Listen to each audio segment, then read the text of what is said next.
Pero el tema de la salud mental lo hemos ido aprendiendo en los últimos años. Antes hablábamos de emergencia, de ayuda, pero no hablábamos de operativos de salud mental, no hablábamos de contención, y me parece que ese ya es un avance. Está con nosotros la jefa de gestión de salud mental de la Asociación Chilena de Seguridad, Francisca Lam. Francisca, ¿cómo estás? Buen día. Buen día, Francisca. Hola, Sandra, buenos días. Bueno, queremos partir, Francisca, obviamente por la situación de las personas que han sido afectados, que han sido víctimas, que han sido testigos de la tragedia ahí in situ. Ellos están siendo y ellas trasladados a albergues, donde familiares seguramente. El tema de la contención emocional de la que se habla y que hay operativos, ¿tiene que ser desde el primer momento? ¿Hay que esperar unas primeras horas? ¿Cómo accionar con ellos y ellas? Lo óptimo siempre es que sean inmediatas, justamente porque los incendios producen un impacto emocional que es profundo, porque implican pérdidas repentinas y en algunos casos múltiples al mismo tiempo. Entonces aparecen emociones como tristeza, angustia, miedo, esta sensación de desamparo, o incluso en algunos casos podrían generar culpa u otras emociones. Entonces, desde ahí es ideal poder reaccionar a tiempo y poder entregar apoyo psicológico también a tiempo, ya sea como a nivel de apoyarnos en nuestras redes de apoyo, como a nivel también más profesional. Francisca, bueno, tú decías que la gente siente tristeza, impotencia, un montón de sensaciones, ¿no? Pero ¿cómo funciona la cabeza de una persona que está observando cómo se quema su casa? O que las llamas están cerca de quemar su casa. Como mencionaba, eso implica un impacto emocional que es muy profundo, y creo que algo que es muy importante ahí a partir de tu pregunta es que decimos que en situaciones anormales, como completamente inesperadas, que están fuera de lo planeado y que además nunca habíamos vivido nada similar, lo normal es reaccionar de una manera anormal. Entonces también puede pasar que yo misma me sorprenda de mi propia reacción, de que yo no entienda por qué me estoy sintiendo así, por qué me está pasando esto. Entonces el primer paso también es entender que es esperable reaccionar de manera anormal o reaccionar de una manera que tal vez nunca había reaccionado antes, dado que estamos viviendo una situación completamente nueva, difícil, y en muchos casos también traumática. Es por eso que es importante poder recibir algún tipo de apoyo emocional rápido. Cuando hablamos de este tipo de emergencia, Francisca, hablamos de distintos tipos de personas que se ven afectadas. Obviamente están los adultos, que son los jefes de hogar, las jefas de hogar. Están los adultos mayores, que a veces tienen menos posibilidades de decidir, pero que se ven absolutamente afectados. Están los niños y niñas. ¿Hay que hacer algún tipo de separación generacional respecto a esta situación? ¿Hay que abordarlo como familia? Abordarlo con las redes de apoyo siempre es algo que es positivo, y ahí por lo mismo también ahí se están activando como varias redes para entender quiénes hoy cuentan con una red de apoyo, quiénes hoy cuentan con un espacio de contención familiar.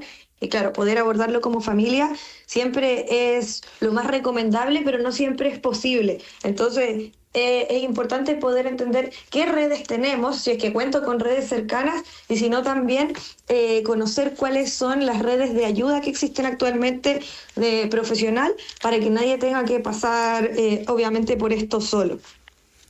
Francisca, cuando pasan estas situaciones tan dramáticas, ¿no? Primero, segundo día, me imagino, de una persona que pierde su vivienda completa, en el fondo está perdiendo su vida, ¿no? Hay que llegar con un mensaje preciso. O sea, uno quizás por hacer el bien a una persona, por ayudarla, a veces puede hacerle daño. Es decir, el mensaje, a lo mejor si uno le dice, tira para arriba, sale adelante, a lo mejor no es lo preciso, pero a lo mejor tú puedes darnos algunas claves para poder reaccionar y hablarle a una persona que lo perdió todo, incluso a un ser querido. Oye, de todas maneras, lo primero acá es poder escuchar, ¿ya? O sea, muchas veces cuando estamos con en estas situaciones que son de muy alta complejidad, estamos con emociones distintas que nosotros mismos nos cuesta entender. Entonces, como personas que queremos ayudar, es útil poder escucharlo simplemente, como sin interrumpir, desde esa escucha también poder validar, como decir, oye, literalmente no sé cómo te sientes, no me imagino cómo te puedes llegar a sentir con una situación así, pero estoy aquí para lo que necesites, te escucho, cuéntame si necesitas conversar.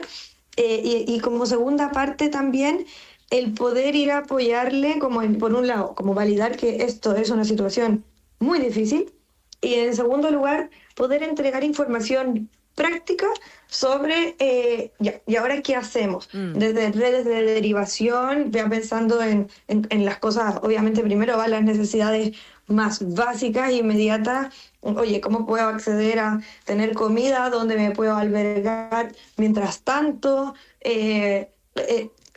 Entender cómo está también su entorno, si es que necesita comunicarse con alguien, vayamos a ver si es que existe esa posibilidad de establecer el contacto, y luego ver qué redes le puedo ofrecer de apoyo ya psicológico, en caso de que sea necesario. A propósito también de la gente que de alguna manera quiere ayudar, quiere apoyar, ya lo decíamos, escuchar es lo primero, poder aconsejar si es que es necesario luego una red profesional de contención, pero también hay mucha gente que están reuniendo, ¿no? Agua, ropa, colchones, un montón de elementos que sirven para que las personas puedan estar en esta primera instancia. Y nuestra querida Yolanda Pizarro, que ella es académica, es consultora, especialista en políticas de género, sostenibilidad, ha estado muchas veces en el Ciudadano ADN con nosotras, hace un punto que es bien interesante, que nos recuerda que dentro de estas ayudas se incorporen toallas higiénicas, pañales, peinetas, espejos, condones. Uno piensa de pronto que son cosas allá, pero si eso es más, más condón, superficial, no es necesario no ahora. Claro. Y sabes que es súper necesario para lo que ella nos recuerda, para sentir algo de dignidad en medio de tanto dolor. Me acuerdo de una campaña que se hizo también hace algunos años a propósito de incendios, una chica que reunía carteras y que pedía que si tú tenías carteras que ya no usabas, las llenaras de algunos productos básicos, desodorante, colonia, talco, algún maquillaje, una peineta, y la regalaras tal cual para ella poder hacerla llegar. Ese tipo de medidas, ¿no?, de aportes, ¿es relevante también, Francisca? Y claro que sí, volver a dignificar, como dicen ustedes, es algo fundamental también para que la persona pueda sentir de alguna manera que va recuperando su vida, que tiene algo de control sobre su vida a pesar de esta pérdida, ya, porque hablamos en este caso de que también estamos viviendo un duelo. Un duelo no solo se vive cuando se muere alguien de mi entorno o un ser querido, sino también cuando vivo pérdidas así, porque con mi casa se va no solamente cosas materiales, que obviamente son muy importantes, sino también parte de mi identidad, recuerdos, una historia, tal vez esfuerzos. Entonces es importante también que vayamos desde ahí como a cuidar la parte emocional y también a cuidar la parte práctica. Entonces eso que están mencionando ustedes es muy importante. Es como un estrés postraumático, como tú decías también, ¿cierto?